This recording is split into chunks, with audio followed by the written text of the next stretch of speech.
আসসালামু আলাইকুম রহমতুল্লাহ। বিসমিল্লাহির রহমানির রহিম। প্রিয় শিক্ষার্থী বন্ধুরা, আজকে তোমাদের মাঝে হাজির হয়েছি নবম দশম শ্রেণীর বাংলাদেশের ইতিহাস ও বিশ্ব সভ্যতা বিষয় নিয়ে। আজকে আমি আলোচনা করব নবম অধ্যায়। এর পূর্বে তোমাদেরকে আমি অষ্টম অধ্যায়ে ইংরেজ শাসনের সূচনা পূর্ব এই অধ্যায় নিয়ে আমি আলোচনা করেছিলাম বা ক্লাসটি অনলাইনে দিয়েছিলাম। বাংলায় ইংরেজ শাসনের সূচনা পর্ব এই অধ্যায়টি এর পূর্বের ক্লাসে তোমাদের সামনে ক্লাস নিয়েছিলাম এবং আলোচনা করেছিলাম। আজকে আমি দ্বিতীয় অধ্যায় নিয়ে আলোচনা করতে চাই, অর্থাৎ দ্বিতীয় না, পরের অধ্যায়, নবম অধ্যায় নিয়ে আলোচনা করব। এই নবম অধ্যায় হচ্ছে ইংরেজ শাসন আমলে বাংলায় প্রতিরোধ ও নবজাগরণ ও সংস্কার আন্দোলন। পাঠ শিরোনাম: ইংরেজ শাসন আমলে বাংলায় প্রতিরোধ ও নবজাগরণ ও সংস্কার আন্দোলন। প্রিয় ছাত্রছাত্রীরা, আমরা আজকের আলোচনা শেষে যে বিষয়গুলি নিয়ে জানতে পারব: ইংরেজ শাসন আমলের সময় প্রতিরোধের প্রেক্ষাপট, তারপরে হচ্ছে প্রতিরোধে আন্দোলনের নাম, যে সমস্ত আন্দোলনের মাধ্যমে ইংরেজ শাসনকে প্রতিরোধ করা হয়েছে সেই আন্দোলনের নামগুলি জানতে পারবো। এরপর হলো ফকির সন্ন্যাসী, ও এর মধ্যে অনেকগুলি আন্দোলনের নাম আছে, তার মধ্যে আজকের ক্লাসে আমরা জানব ফকির সন্ন্যাসী আন্দোলন, তিতুমিরের সংগ্রাম ও নীল বিদ্রোহ। এই কটা নিয়ে আজকে আলোচনা করব। এরপরে ইনশাআল্লাহ আল্লাহ তাআলা যদি তোমাদেরকে এবং আমাকে যদি বাঁচিয়ে রাখেন, পরের ক্লাসে আমরা বাকি আন্দোলন নিয়ে কথা বলবো।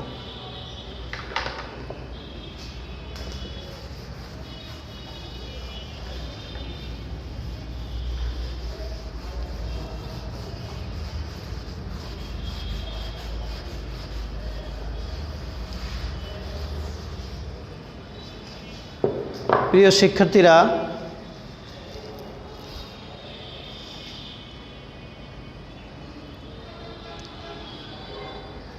এই ভারত উপমহাদেশের বিশেষ করে বাংলাতে 1757 সালের নবাব সিরাজউদ্দৌলার সাথে ইংরেজ ইস্ট ইন্ডিয়া কোম্পানির ভারত উপমহাদেশের ইনচার্জ রবার্ট ক্লাইভের সাথে যে যুদ্ধ হয়, সেই যুদ্ধে বাংলার বীর শাসক নবাব সিরাজউদ্দৌলা তার কিছু সেনাবাহিনী ও নিজস্ব লোকের মুনাফিকির কারণে, বিশেষ করে মির্জাফরের মুনাফিকির কারণে 1757 সালে রবার্ট ক্লাইভের সাথে 1757 সালের 23শে জুন বাগীরথী নদীর তীরে পলাশীর সেই আমবাগানে এই যুদ্ধটি সংগঠিত হয়েছিল। এই যুদ্ধ সংগঠিত হওয়ার পর কিছু নবাব সিরাজউদ্দৌলার খুব কাছের ব্যক্তিবর্গের অবহেলা ও মুনাফিকির কারণে রবার্ট ক্লাইভের কাছে নবাব সিরাজউদ্দৌলা সেদিন পরাজয় বরণ করেন। তারপরেই এই বাংলায় শুরু হয় ইংরেজ শাসনের শুরু হয় এবং ইংরেজ শাসনরা একটানা 1757 সাল থেকে 1945 সাল পর্যন্ত এই ভারত উপমহাদেশ শাসন করেছেন। তোমরা জানো, আমাদের এই দেশটি সবুজ গাছ, প্রাকৃতিক সৌন্দর্যে ভরা। আমাদের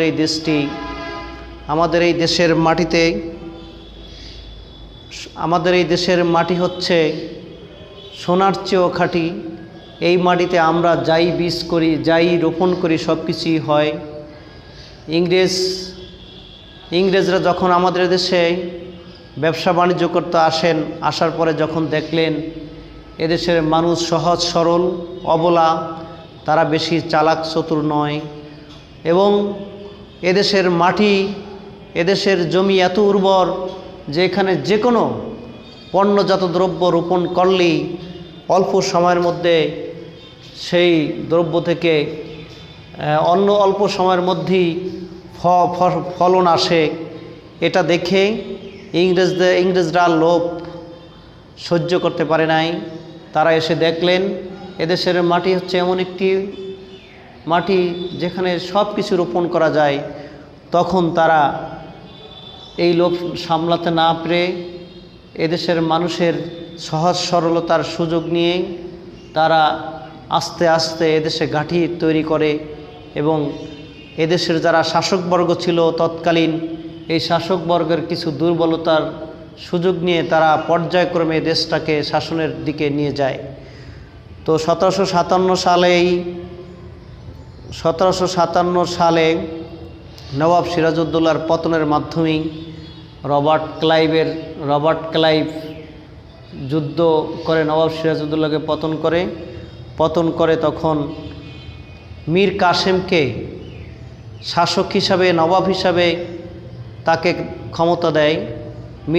মীর কাসেমকে ক্ষমতা দিলেও মূলত এই মীর কাসেমকে পরিচালনা করেছিলেন সেই রবার্ট ক্লাইভ বা ইংরেজ শাসকরা। সেখান থেকে শুরু হয় মূলত ইংরেজ শাসকদের সূত্রপাত।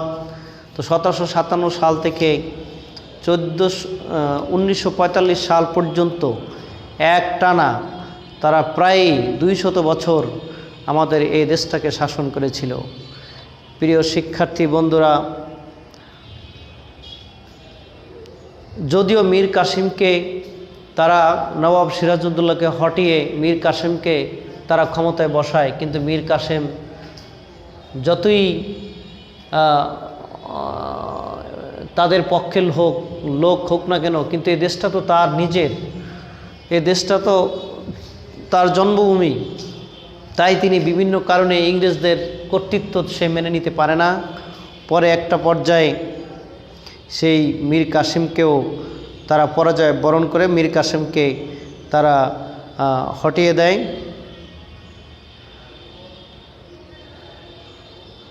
মীর কাসেমকে তারা ক্ষমতা থেকে হটানোর জন্য তখন তারা বিভিন্ন পথ অবলম্বন করে। তখন মীর কাসেম সেই ইংরেজদের বিরুদ্ধে আন্দোলন করার জন্য তৎকালীন ফকির সন্ন্যাসী যে সমস্ত লোকজন এদেশে থাকতেন, সেই ফকির সন্ন্যাসীদের সাহায্য চেয়েছিলেন। তো একটা পর্যায়ে বাংলার ফকির সন্ন্যাসী আন্দোলন ছিল কি ব্রিটিশ বিরোধী আন্দোলন। পলাশীর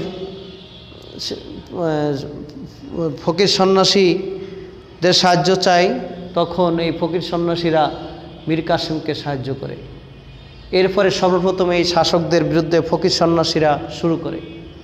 প্রিয় শিক্ষার্থী বন্ধুরা, 1757 সাল থেকে যে 1945 সাল পর্যন্ত রবার্ট ক্লাইভ বা ইংরেজ শাসকরা যে পর্যায়ক্রমে দেশটাকে শাসন করেছিল, তার বিরুদ্ধে শাসন করেছিল এবং তারা যেভাবে এদেশের মানুষকে নির্যাতন স্টিম রোলার চালিয়েছিল, এদেশের মানুষের অর্জিত অর্থ সম্পদ তারা যে কোনো কলাকৌশলে গ্রহণ করে তারা নিয়ে যেত।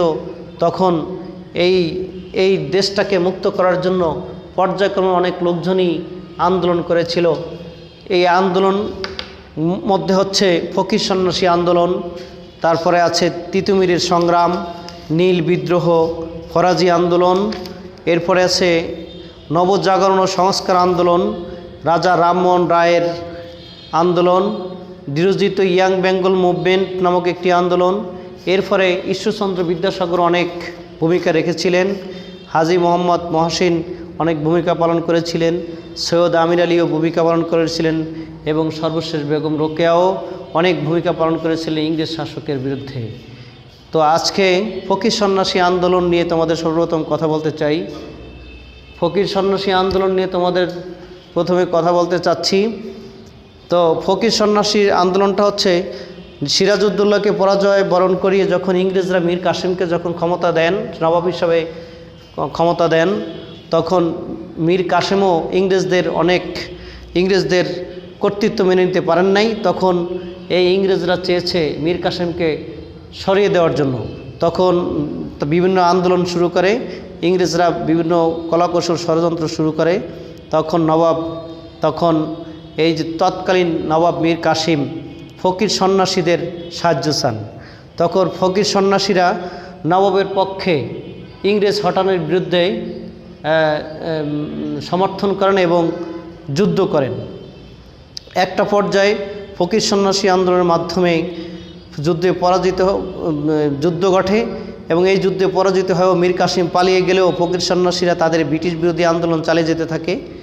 মীর কাসিম যদি পালিয়ে গিয়ে যখন রবার্ট ক্লাইভ ক্ষমতা অর্জন করে, তারপরও ফকির সন্ন্যাসীরা পর্যায়ক্রমে তাদের আন্দোলন চালিয়ে যেতে থাকে। ফকির সন্ন্যাসী আন্দোলনের মধ্যে তীর্থস্থান দর্শনের উপরে কর আরোপ করত। এরপরে যখনই মীর কাসিম চলে গেল, তখন ইংরেজরা ক্ষমতা নেওয়ার পরে তখন এই ফকির সন্ন্যাসীদেরকে কিভাবে নাজেহাল করা যায়, নির্যাতন করা যায়, এই সমস্ত পায়তারা সেই ইংরেজ শাসক করেছিল। তার মধ্যে কি ফকির সন্ন্যাসীদের যে সমস্ত তীর্থস্থান ছিল, সেখানে কোনো মানুষ যদি ভিজিট করতো, দেখতে যেত, সেটার উপরে কর আরোপ করত। এবং ফকির সন্ন্যাসীরা সাধারণত বিভিন্ন জায়গায় ভিক্ষা ও মুষ্টি সংগ্রহ করে তারা চলতো, বিভিন্ন মানুষের দান সদ্গা দিয়ে চলতো। এই যে ইংরেজ শাসক ক্ষমতা এসেই ফকির সন্ন্যাসীদের এই ভিক্ষা এবং মুষ্টি সংগ্রহের উপরে আইন ঘোষণা করে, নিষিদ্ধ ঘোষণা করে। তারপরে তাছাড়া তাদের ডাকাত দস্যু দল আখ্যায়িত করতে থাকে। ফকির সন্ন্যাসীদেরকে শুধু সেটা বলেই ক্ষান্ত নেই, তাদেরকে ডাকাত বলে আখ্যায়িত করতে থাকে। ফলে ক্ষুব্ধ হয়ে ফকির সন্ন্যাসীরা ইংরেজদের বিরুদ্ধে দীর্ঘ আন্দোলন অবতীর্ণ হয়, বিদ্রোহ হয় ফকির দলের। তখন এই ফকির সন্ন্যাসীদের এই আন্দোলনের নেতা ছিলেন মজনু শাহ নামক, তার নাম ছিলেন ফকির সন্ন্যাসীর আন্দোলনের নেতা ছিলেন মজনু শাহ। এই মজনু শাহর নেতৃত্বে ফকির সন্ন্যাসীরা ইংরেজ শাসনের বিরুদ্ধে লড়াই করতে থাকে। এরপরে আরও সন্ন্যাসীদের নেতার নাম ছিল, একজন হলো ভবানী পাঠক, আরেকজনের নাম ছিল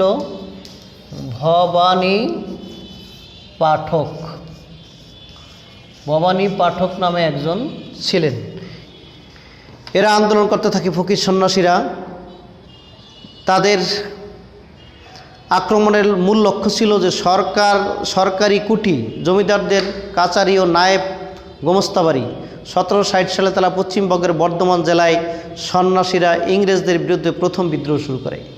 ফকির সন্ন্যাসীরা এর পূর্বে তো মীর কাসিমকে সহযোগিতা করেছি। এরপরে মীর কাসিম পরাজয় বরণ করলে ফকির সন্ন্যাসীদের উপরে যখন ইংরেজ শাসকরা ক্ষমতায় এসে বিভিন্ন নির্যাতনী স্টিম রোলার চালায়, তখন তারা একত্র হয়ে লড়াই শুরু করলে তখন ফকির সন্ন্যাসীদেরকে লিড দিচ্ছেন মজনু শাহ এবং ভবানী পাঠক।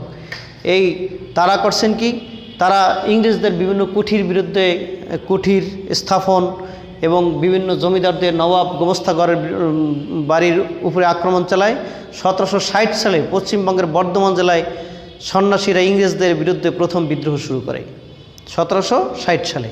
প্রিয় শিক্ষার্থীরা, 1771 সালে মজনু শাহ উত্তর বাংলায় ইংরেজ বিরোধী তৎপরতা শুরু করেন। 1777 থেকে 1786 সাল পর্যন্ত রংপুর, রাজশাহী, দিনাজপুর ও ময়মনসিংহ জেলায় ইংরেজদের সঙ্গে মজনু শাহ বহু সংঘর্ষে লিপ্ত হন। তার যুদ্ধ কৌশল ছিল গেরিলা। মজনু শাহ ভবানী পাঠক যে ফকির সন্ন্যাসী আন্দোলন করে, তাদের যুদ্ধটা ছিল অত্যন্ত গেরিলা যুদ্ধ। তারা গেরিলা যুদ্ধে যুদ্ধ করত এবং তারা অতর্কিত আক্রমণ করত। ইংরেজদের পক্ষে তাকে চূড়ান্তভাবে পরাজিত করা কখনই সম্ভব হয়নি।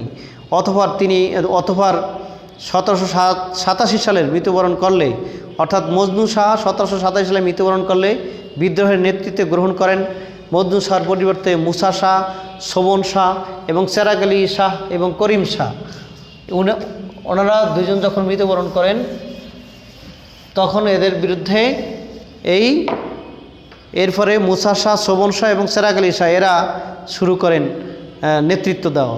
এরপরে 1800 সালে তারা চূড়ান্তভাবে পরাজিত হন। এরপরে তারা আবার 1800 সালে ফকির সন্ন্যাসীরা ইংরেজদের শাসকদের বিরুদ্ধে যুদ্ধ করে আবার চূড়ান্ত পরাজয় বরণ করেন। তারপরে বিদ্রোহের নেতা ভবানী পাঠক, মজনু সাহা মৃত্যুবরণ করার পরে তার নেতৃত্বে ভবানী পাঠক সহ আরও অন্যান্যরা আবার যুদ্ধ চালায়। তারা 1800 সালে চূড়ান্তভাবে যুদ্ধ করে। এরপরে 1887 সালে ভবানী পাঠক লেফটেন্যান্ট ব্রেনারের নেতৃত্বে একদল ব্রিটিশ সৈন্যের আক্রমণে 2 সহকারী সহ নিহত হন। ভবানী পাঠক এরপরে নিহত হন। সন্ন্যাসী আন্দোলনের প্রধান নেতা ছিলেন তিনি, অর্থাৎ ভবানী পাঠক ছিল দ্বিতীয় নেতা। প্রথম মজনু সাহা, দ্বিতীয়ত ছিল ভবানী পাঠক। প্রথম মজনু সাহা মারা যান এবং এরপরে হলো ভবানী পাঠক মারা যায়। এরপরে মারা গেলে এরপরে বিদ্রোহী ফকির সন্ন্যাসী বিদ্রোহ আন্দোলনের পতন ঘটে। প্রিয় শিক্ষার্থী বন্ধুরা, তাহলে প্রথম আমরা বুঝলাম যে নবাব সিরাজউদ্দৌলার পতনের পরে যখন ইংরেজরা যখন এদের শাসনের ভার হাতে নেয়, তখন প্রথম যে প্রকাশ্যে যে আন্দোলনটি ব্রিটিশ বিরোধী বা ইংরেজ বিরোধী যে আন্দোলনটা হয়, সে আন্দোলনটার নাম হলো ফকির সন্ন্যাসী আন্দোলন। এইভাবে ফকির সন্ন্যাসী আন্দোলনটা তারা চালিয়ে গিয়ে সর্বশেষ 1787 সালে এই ফকির সন্ন্যাসী আন্দোলনে তারা বীরের মতো পরাজিত হয়। প্রিয় শিক্ষার্থীরা, এরপরে আসে তিতুমিরের সংগ্রাম। ইংরেজদের বিরুদ্ধে এরপরে তিতুমিরের সংগ্রাম শুরু হয়। মীর নিসার আলী ওরফে তিতুমির বর্তমান ভারতের 24 পরগনা জেলার বারাসাত মহকুমার চাঁদপুর গ্রামে জন্মগ্রহণ করেন। তিনি উত্তর ভারত ও পশ্চিম সীমান্ত প্রদেশে যখন ওয়াহাবি আন্দোলনের জোয়ার চলছে, তখন পশ্চিমবঙ্গের বারাসাত অঞ্চলে এই আন্দোলনে তিতুমিরের নেতৃত্বে প্রচণ্ড রূপ ধারণ করেন।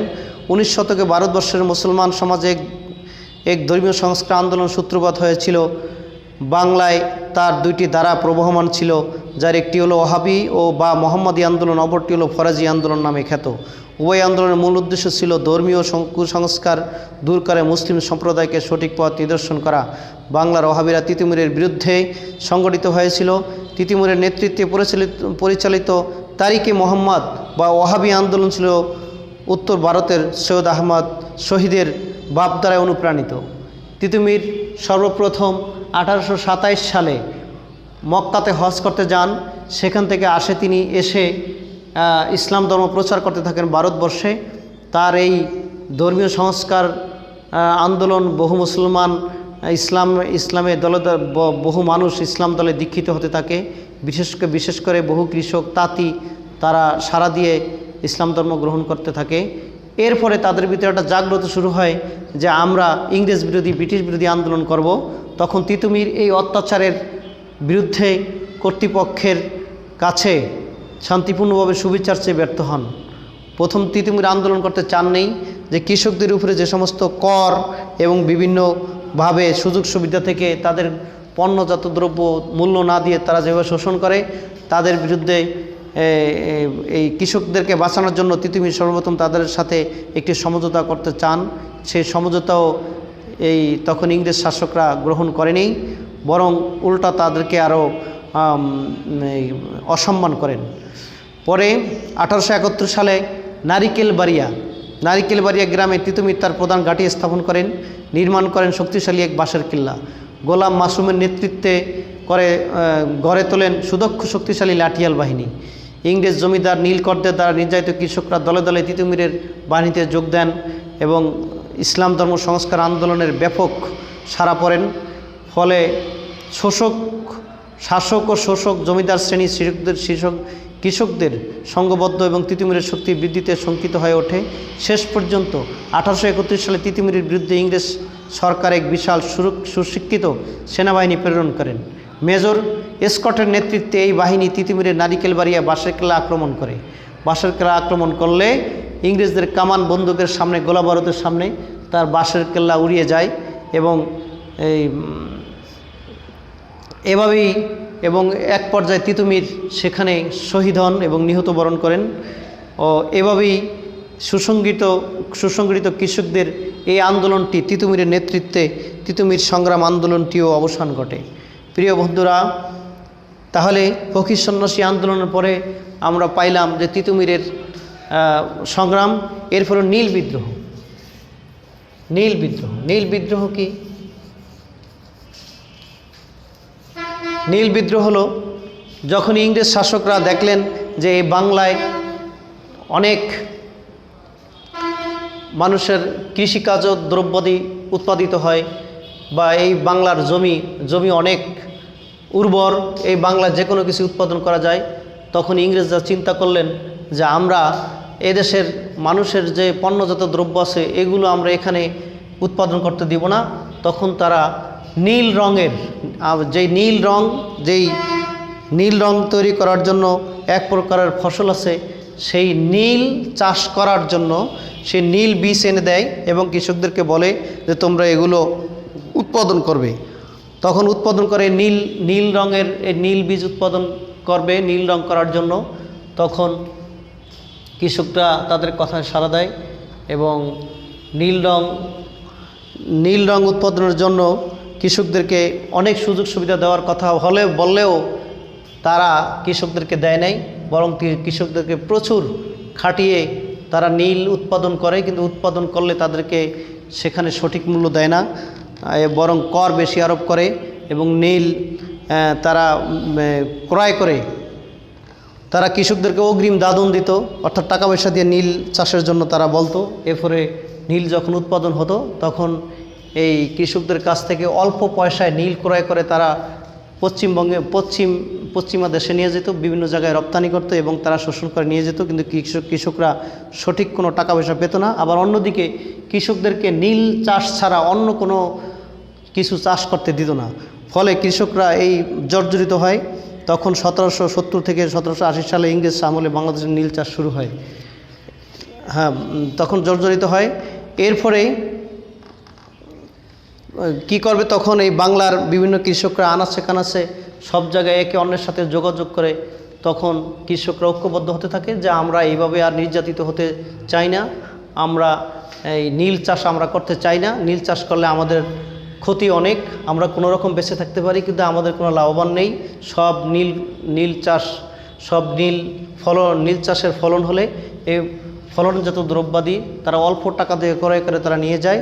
তখন কৃষকরা একের পর এক বিভিন্ন জায়গায়, বিশেষ করে বাংলাদেশের ফরিদপুর, যশোর, ঢাকা, পাবনা, রাজশাহী, নদিয়া, মুর্শিদাবাদ এই সমস্ত অঞ্চলে বেশি নীল চাষ করা হতো। এই সমস্ত অঞ্চলে কৃষকরা ঐক্যবদ্ধ হয়ে এই নীল চাষের বিরুদ্ধে এই কৃষকরা নীল চাষ করবে না মর্মে বিভিন্ন দাবি দেওয়া উত্থাপন করে, তারা ইংরেজ শাসনের কাছে দাবি দেওয়া উত্থাপন করে।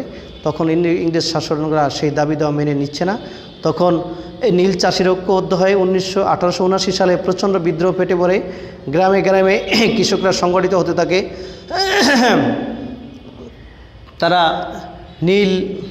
ইংরেজ ম্যাজিস্ট্রেটের তাদের এই বিদ্রোহ দমনের জন্য ইংরেজ শাসকরা বিভিন্ন অঞ্চলে ম্যাজিস্ট্রেট নিয়োগ করে এবং ম্যাজিস্ট্রেটের কথাও এই নীল চাষিরা শোনেন না বা গ্রহণ করেন না। একটা পর্যায়ে তাদের সাথে আন্দোলন শুরু করে। তখন 1861 সালে ব্রিটিশ সরকার ইন্ডিগো কমিশন বা নীল কমিশন গঠন করেন, যে তাদের দাবি দেওয়া কি, এই দাবি দেওয়া পূরণ করার জন্য ব্রিটিশ সরকার তখন নীল কমিশন গঠন করে। নীল কমিশন গঠন করলেও আর নীল চাষকের কৃষকদের ইচ্ছাধীন বলে ঘোষণা করা হয়। তখন এই নীল কমিশন এসে প্রথমে কি করেন, যে নীল চাষ করা এখন কৃষকদেরকে বাধ্যতামূলক করা যাবে না, তাদের ইচ্ছায় রাখতে হবে, যিনি করলে করবেন, না করলে না করবেন, এভাবে তাদের ইচ্ছায় রাখা হয়। এরপরে পরবর্তীকালে নীলের বিকল্প কৃত্রিম নীল আবিষ্কৃত হওয়ার পরে 1892 সালে এদেশে নীল চাষ চিরতরে বন্ধ হয়ে যায়। অর্থাৎ এদেশে আর নীল চাষ আর হয় নাই, যেহেতু অন্য কৃত্রিম উপায়ে নীল রং আবিষ্কার হয়ে গেছে, তখন আর এদেশে আর নীল চাষ করা হয়নি। তো প্রিয় শিক্ষার্থী বন্ধুরা, যে 1757 সাল থেকে 1945 সাল পর্যন্ত আমাদের এই দেশে যেভাবে ব্রিটিশ বিরোধী বা ইংরেজ বিরোধী যে শাসন হয়েছিল, যে আন্দোলন হয়েছিল, তার মধ্যে ফকির সন্ন্যাসী আন্দোলন, তিতুমিরের সংগ্রাম আর নীল বিদ্রোহ, এই তিনটা আন্দোলন নিয়ে আজকে তোমাদের সামনে আমি হাজির হয়েছি বা কথা বলেছি। সামনের ক্লাসে বেঁচে থাকলে বাকি আন্দোলনগুলো নিয়ে আলোচনা করব। এরপরে তোমরা তোমাদের বাসায় তোমাদের পাঠ্য বই এই নবম অধ্যায়টি দেখে নিবে। আশা করি তোমরা অবশ্যই কিছুটা হলেও উপকৃত হবে। তা আজকে ভালো থাকো, সুন্দর থাকো। এ পর্যায়ে আমি বিদায় নিচ্ছি। আল্লাহ হাফেজ।